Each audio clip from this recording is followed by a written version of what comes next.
The killings of unarmed men of color by both police officers and security guards in the last 2 years are very troubling.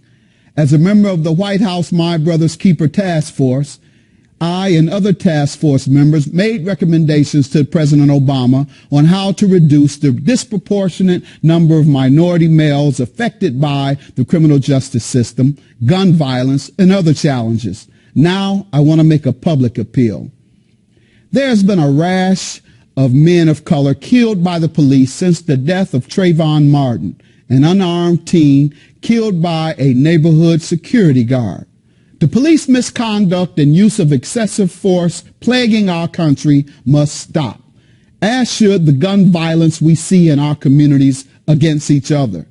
Before making our recommendations to the president, we studied some of the root causes of violence, contacts with the criminal justice system, as well as police misconduct and excessive force.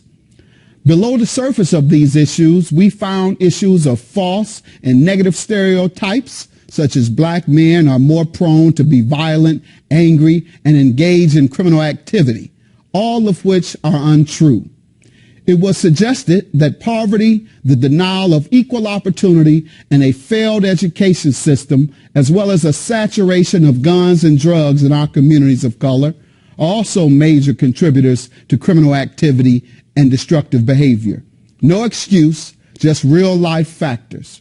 We also observed that the negative interaction between law enforcement and communities of color promotes distrust on both sides, something that could be addressed by legislation requiring police dash cameras, better police training, and the perception of police as protectors rather than provocateurs.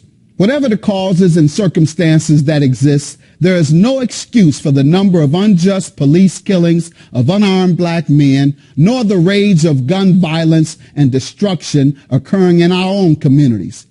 If it continues, we will have to ask the police and ourselves, am I my brother's keeper or am I my brother's killer?